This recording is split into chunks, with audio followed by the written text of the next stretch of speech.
बहुत बहुत स्वागत है आप सभी का engineer Rajesh sir YouTube channel पर। तो जैसा कि आज हम लोग जानेंगे basic mechanical and civil engineering subject में पहला चैप्टर आता है सोर्स ऑफ एनर्जी, ऊर्जा के स्रोत, जिसमें हम लोग जानेंगे कि ऊर्जा को किस रूप में हम लोग प्राप्त करते हैं और ऊर्जा के क्या क्या स्रोत होते हैं। तो पहला जो टॉपिक आता है वो आता है आपका पदार्थों का रूपांतरण। तो पहला क्वेश्चन यही है कि पदार्थों का रूपांतरण क्या कहलाता है। यदि आपसे कहा जाए तो आप इसके बारे में क्या कहना चाहेंगे कि किसको कहेंगे पदार्थों का रूपांतरण। यदि आपके पास जवाब है तो अच्छी बात है, और यदि आपके पास जवाब नहीं है तो आप इसको जानिएगा, तो आपको समझ में आ जाएगा कि क्या पदार्थों का रूपांतरण कहलाता है। जैसा कि यदि हम अपने दिनचर्या की बात करें, दिनचर्या आपके जागने से सोने तक की, सवेरा होगा और शाम को आप सोए, तो सवेरे से शाम तक आप कई वस्तुओं के संपर्क में आते हैं। जैसा कि आप जागे तो आपने पानी के लिए आपने नल की टोटी को खोला एक, या फिर आपने नहाने के लिए बाल्टी का इस्तेमाल किया, या फिर आपने साबुन का इस्तेमाल किया, या फिर आपने कोई कपड़े पहने, खाना खाया, नाश्ता किया, या कोई किताब पढ़ी, या आने जाने के लिए हमने साइकिल का इस्तेमाल किया, या मोटरसाइकिल का इस्तेमाल किया, या पंखे का इस्तेमाल किया हवा के लिए, या फिर बात करने के लिए फोन का इस्तेमाल किया, या टीवी का इस्तेमाल किया। ये सभी क्या है? एक पदार्थों का रूपांतरण है। या फिर सड़क आपने देखी, या फिर किसी पुल को देखा, या किसी बिल्डिंग को देखा, तो ये सभी क्या है? किसी न किसी पदार्थों के कारण इनको बनाया गया है। मतलब इनको बनाने में पदार्थ का एक रोल है। तो ये कहलाता है पदार्थों का रूपांतरण। पदार्थों को हम लोग कैसे परिवर्तित करते हैं।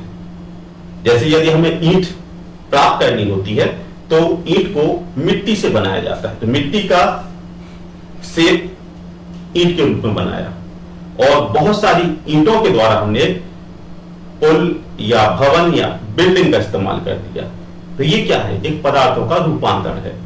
किसी भी प्रकार के पदार्थ को दूसरे रूप में बदल देना, यही हमारा पदार्थों का रूपांतरण कहलाता है। जिसमें आता है आपका इंजीनियरिंग। इंजीनियरिंग क्या है? इसमें हम लोग यही सीखते हैं कि किसी भी पदार्थ का रूपांतरण कैसे किया जाए, और साथ ही उस पदार्थ का उपयोग किस प्रकार करना है। फिर आता है कि इंजीनियरिंग की कौन कौन सी शाखाएं होती हैं। तो इंजीनियरिंग की तो बहुत सारी शाखाएं हैं। आपका civil, mechanical, electrical, electronics, mining, fire and safety, तो बहुत सारी ब्रांचेस हैं। जिसमें आता है आपका, यदि सिविल इंजीनियरिंग की बात करें तो सिविल इंजीनियरिंग में हम लोग सीखते हैं भवन का निर्माण, पुल का निर्माण, रोड कैसे बनाए जाते हैं, किस प्रकार की इंजीनियरिंग का इस्तेमाल किया जाता है। तो इन सभी क्षेत्र में जितनी भी प्रॉब्लम आती है और उन सभी का जो हल निकाला जाता है वो आपका सिविल इंजीनियरिंग के अंतर्गत निकाला जाता है।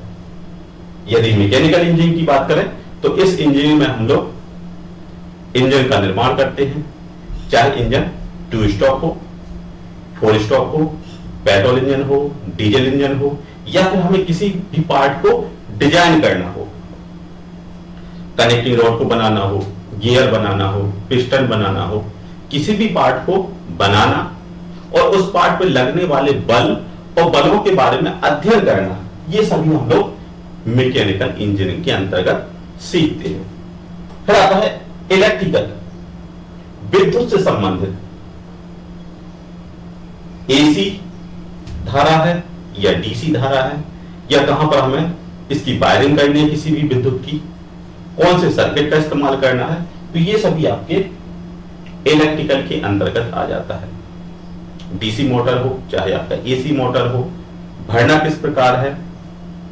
और आपके इलेक्ट्रॉनिक में हम लोग सीखते हैं junction, N junction, PN junction, या जितना आपका फ्रिज, रेडियो, टीवी, ये सभी इलेक्ट्रॉनिक डिवाइसेस होती हैं और इन सभी में इस्तेमाल होने वाले सर्किट, इन सभी के बारे में हम लोग इलेक्ट्रॉनिक के अंतर्गत सीखते हैं। तो ये सभी ब्रांचेस हैं। अब बात करते हैं कि इंजीनियरिंग के तत्व कौन से होते हैं। तो इंजीनियरिंग की सभी ब्रांचों में कुछ मूल तत्व होते हैं। उस शाखा का अध्ययन आधार माना जाता है। जैसे कि यदि हम सिविल की बात करें तो इसका मूल आधार क्या है? बिल्डिंग का निर्माण, भवन का निर्माण, पुल बनाना, ये सभी है। मैकेनिकल की बात करते हैं तो यहां पर मशीन है इसका मूल आधार, मशीन और मशीन के पार्ट। यदि इलेक्ट्रिकल की बात करें तो इसमें क्या है? आपका विद्युत से संबंधित है, या फिर आपका इलेक्ट्रॉनिक्स है तो इलेक्ट्रॉनिक से संबंध। तो इन सभी के बारे में हम लोग अध्ययन करते हैं। मैकेनिकल इंजन के तत्व विषय के अंतर्गत हम लोग ऊर्जा के स्रोत, ईंधन, दहन, स्नेहन गति, पारेषण, किसी भी फोर्स को या बल को कैसे हम ट्रांसफर कर सकते हैं, इन सभी के बारे में अध्ययन करते हैं। तो ये सभी ब्रांचेस आ जाती हैं आपके सोर्स ऑफ एनर्जी के अंतर्गत। अब बात करते हैं ऊर्जा तथा शक्ति की इकाई। तो ऊर्जा क्या है? ऊर्जा एक आदेश राशि है और बल के द्वारा, क्रिया करने के द्वारा प्रदर्शित की जाती है। मतलब बल और बल की दिशा में किया गया कार्य। तो इस सभी को हम लोग जो मेजरमेंट किया जाता है तो उसकी इकाई होती है आपकी जूल। कार को हम लोग जूल में मेजर करते हैं। जैसा कि आपने देखा होगा, बल इंटू बल की दिशा में किया गया विस्थापन, यही हमारा कार होता है। और कार को हम लोग जूल में नापते हैं। 1 जूल बराबर होता है 1 न्यूटन इंटू मीटर। तो ये सभी आपके ऊर्जा के अंतर्गत आ जाते हैं और इसी ऊर्जा से हम लोग क्या करते हैं? विभिन्न प्रकार के कार्य संपन्न करते हैं। तो आशा करते हैं कि आप समझ गए होंगे कि सोर्स ऑफ एनर्जी। अब इसमें हम लोग नेक्स्ट जो टॉपिक रहेगा उसमें सीखेंगे कि ऊर्जा क्या है। जैसा कि किसी भी कार्य को करने के लिए हम लोग ऊर्जा का इस्तेमाल करते हैं। बल लगाने से कार्य होता है, अतः बल प्रदान करने की क्षमता को हम लोग ऊर्जा कहते हैं। ऊर्जा भौतिक पदार्थों के साथ संचित होती है परंतु स्वयं पदार्थ नहीं होती है। जब कोई पदार्थ ऊर्जा ग्रहण करता है तो उसकी चल अवस्था द्वारा ऊर्जा प्रदर्शित होती है। ऊर्जा की उपस्थिति को दाब, गर्माहट, स्थिति, भौतिक और रासायनिक संरचना आदि पदार्थों के द्वारा प्रदर्शित किया जाता है। साथ ही मौलिक रूप में ऊर्जा प्रकृति में उपलब्ध पदार्थों से प्राप्त होती है जिनके रूप को बदलकर मानव द्वारा विभिन्न प्रकार की आवश्यकताओं की पूर्ति की जाती है।